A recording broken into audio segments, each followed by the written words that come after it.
Most people think great pasta requires expensive ingredients, complex sauces, or hours in the kitchen. But one of the most beloved dishes in all of southern Italy uses nothing more than eggs, cheese, and a pot of boiling water, and it has been feeding families in Naples for over 400 years. Welcome to Flavor Vault. Today we are going inside one of the most underrated pasta dishes you have probably never made, pasta Cacio e Uova. This is the Neapolitan answer to the Roman Cacio e Pepe, and in some ways it is even more fascinating. We are going to cover the history, the technique, the science behind why it works, and the one mistake that turns this silky, golden dish into a ruined scrambled egg disaster. Stay with us, because that mistake is far more common than you think. Pasta Cacio e Uova translates directly to pasta with cheese and eggs. That is it. That is the whole ingredient list: pasta, eggs, cheese, and a little fat to bring it all together. But calling it simple would be doing it a serious injustice. This dish is a masterclass in technique, temperature control, and the kind of peasant cooking wisdom that has survived for centuries because it works. Understanding why it works is what separates a perfectly creamy bowl from a plate of rubbery, curdled disappointment. The story of this dish begins in Naples, the capital of the Campania region in southern Italy. Naples has always been a city of extremes, extraordinary wealth sitting right next to desperate poverty. For the working class, the Lazzaroni as they were historically called, food had to be cheap, filling, and fast. Eggs were among the most affordable and accessible proteins available to poor families in the 18th and 19th centuries. Sheep's milk cheese, particularly pecorino, was produced locally and widely available. Combined with pasta, which had become a staple food of Naples by the 17th century, these ingredients formed the foundation of an entire culinary tradition. What makes Cacio e Uova distinctly Neapolitan is its connection to the Lenten tradition. In Catholic southern Italy, meat was forbidden during Lent, but eggs were sometimes permitted, depending on the specific interpretation and period. This dish became a way to create a rich, satisfying, protein-dense meal without violating religious dietary restrictions.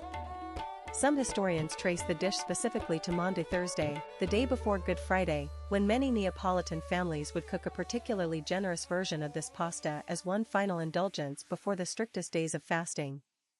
That cultural weight is baked right into the recipe. Now let us talk about what actually goes into the dish. The classic version uses whole eggs or a combination of whole eggs and additional yolks. The yolks are where the richness lives. Egg yolks contain lecithin, a natural emulsifier that helps fat and water bind together into a smooth, cohesive sauce. The cheese is traditionally Pecorino Romano or Caciocavallo, both sharp, salty, aged cheeses that dissolve into the egg mixture and create something far greater than the sum of its parts. Some recipes add a small amount of lard or olive oil, and many include fresh basil or a touch of black pepper for fragrance. The pasta itself is also important. Long pasta shapes like spaghetti or vermicelli are common, but short tubular shapes like rigatoni or mezzi maniche also appear in traditional versions. The choice of pasta matters because the sauce needs something to cling to. Rough, porous pasta surfaces made from semolina flour hold the egg and cheese mixture far better than smooth, egg-based pasta varieties. Here's what nobody talks about when discussing this dish. The real challenge of Cacio e Uova is not the ingredient list. It is the heat. Eggs begin to coagulate, meaning the proteins start to solidify and tighten, at around 145 degrees Fahrenheit for whites and 149 degrees Fahrenheit for yolks. Once the proteins overcook, you cannot reverse the process. What should be a flowing, creamy sauce becomes grainy, rubbery, and unpleasant. The margin between perfect and ruined is less than 10 degrees of temperature. That is the secret nobody in your family recipe card ever wrote down.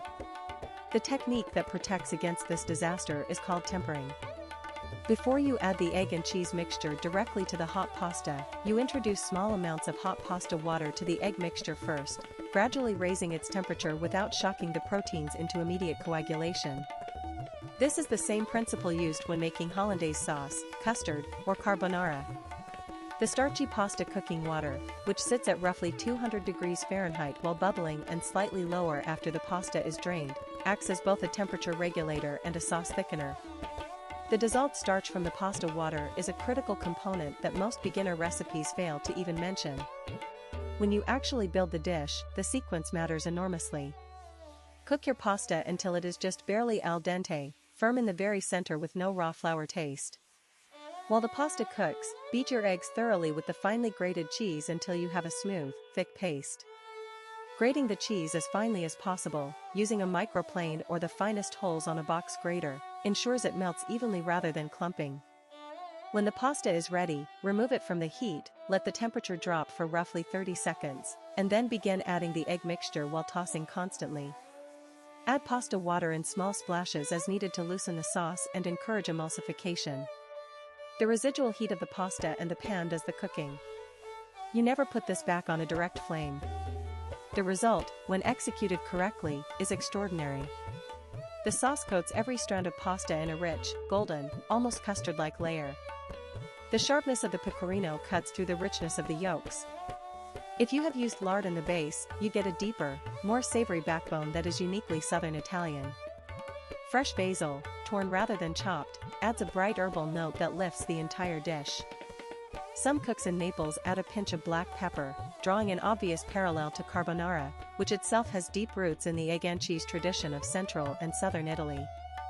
Speaking of which, the relationship between Cacio e Uova and carbonara is one of the most debated topics among food historians.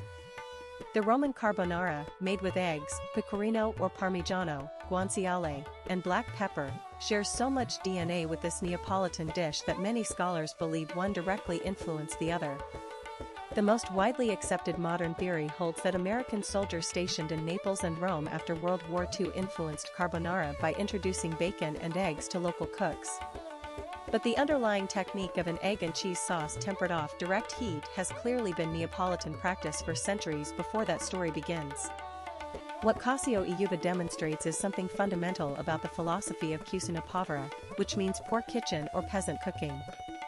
The idea that limitation drives creativity is one of the most consistent themes in Southern Italian food culture. When you cannot afford meat, you learn to extract every ounce of richness and flavor from eggs and aged cheese. When you cannot afford expensive ingredients, you perfect your technique instead. The result, over generations, is a body of recipes that are technically sophisticated, deeply satisfying, and almost impossible to improve upon because they have already been refined by centuries of necessity. This dish also has significant nutritional relevance. A single serving provides substantial protein from both the eggs and the aged cheese. Egg yolks are dense in fat-soluble vitamins including A, D, E, and K. Pecorino Romano delivers calcium, phosphorus, and a concentrated dose of conjugated linoleic acid, a fatty acid associated with anti-inflammatory properties. This was not just poverty food in the sense of bare survival. It was genuinely nutritious food built from locally available, bioavailable ingredients long before anyone used the word nutrition. Today, Cacio e Uova remains a staple in Neapolitan home kitchens, though it rarely appears on restaurant menus outside of southern Italy. It is the kind of dish grandmothers make on Thursday evenings, the kind that never gets photographed for food magazines because it is too humble looking to photograph well. But that humble appearance is exactly the point. Before you go, if you learned something valuable today, hit that like button right now. Subscribe to Flavor Vault for a brand new video every single day. We will see you in the next one.